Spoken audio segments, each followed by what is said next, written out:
Man, what's up, everybody? It's 1090J, another episode of EOS.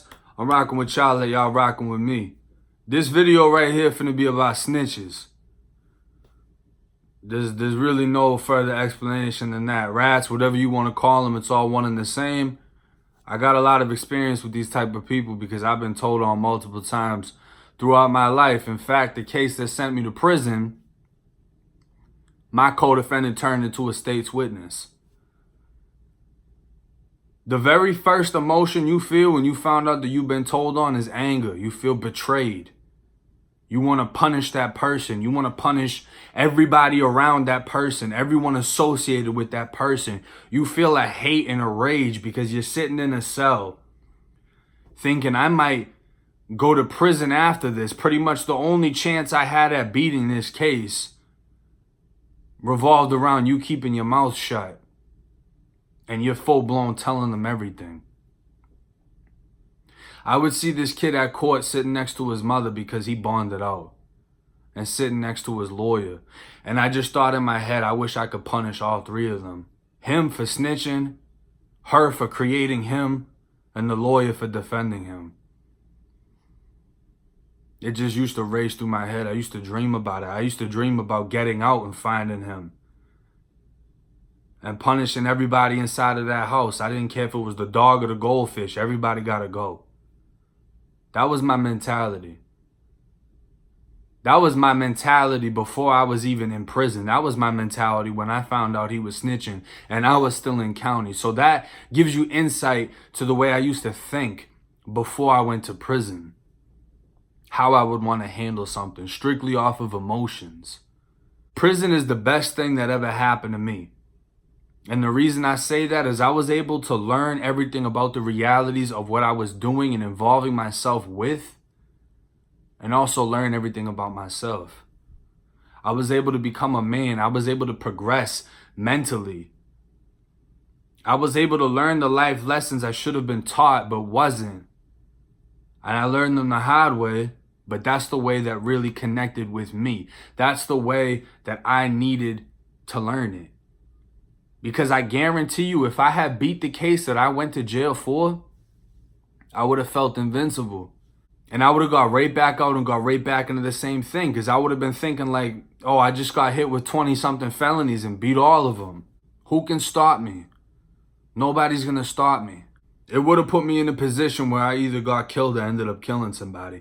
And I know it would have too. Because had I beat my case knowing that someone told on me, it's not like I had 16 gun charges because I was trying to fucking collect them.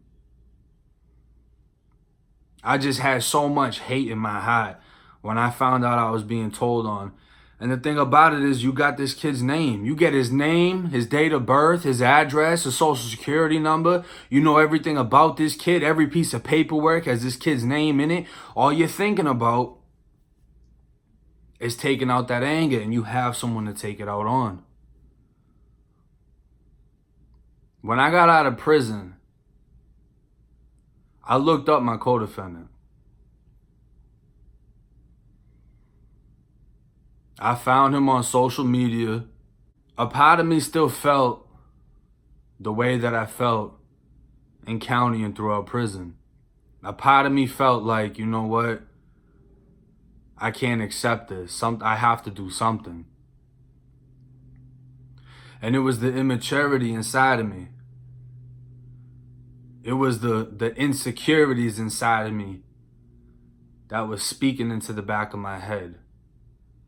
It was the part of me that I shouldn't listen to, knowing I shouldn't go along with these thoughts. And you know what I saw when I actually got on this kid's Instagram? I saw that he had a daughter.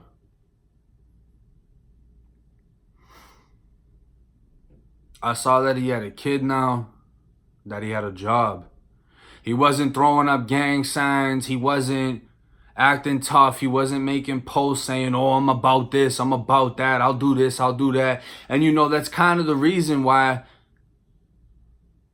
my perspective changed about the situation.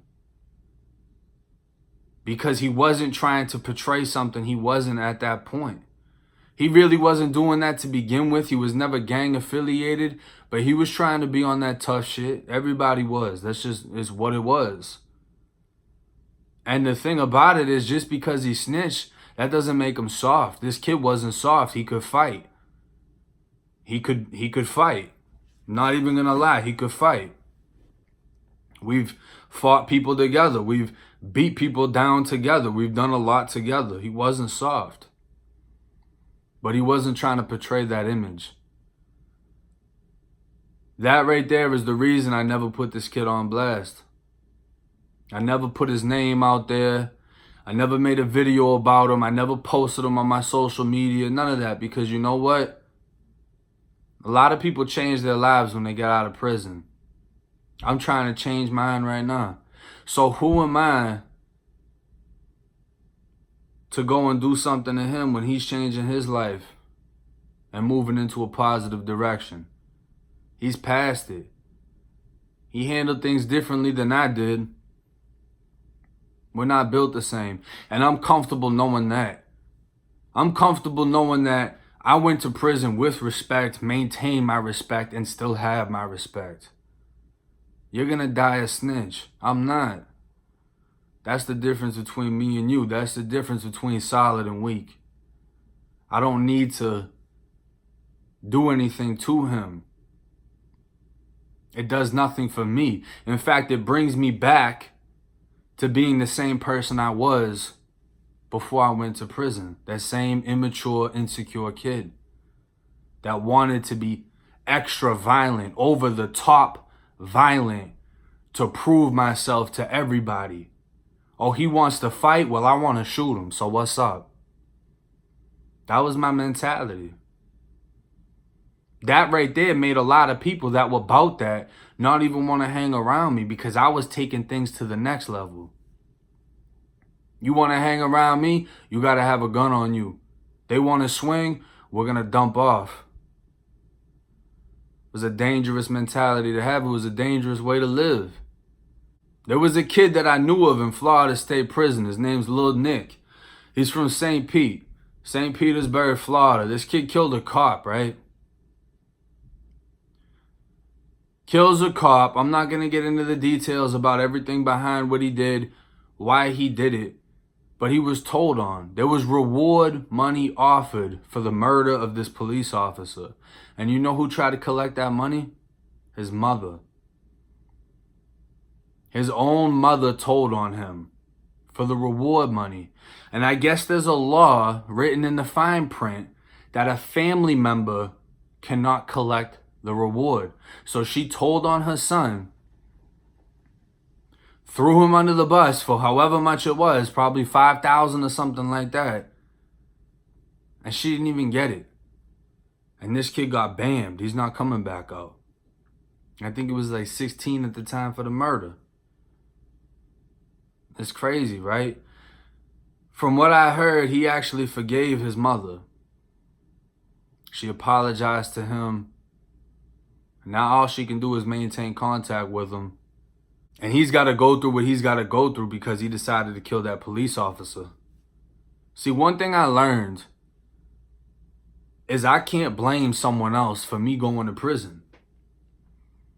I can't blame you for my actions. I can't blame someone else for what is happening to me, because I am in control of my life, especially now that I'm free. That's the craziest thing about it. If there's anything I don't like in this free world, I have the freedom to change it, to do something about it. I'm in that position. I'm in the position of power now. But you see what happened when I was doing illegal activities with people or in front of people.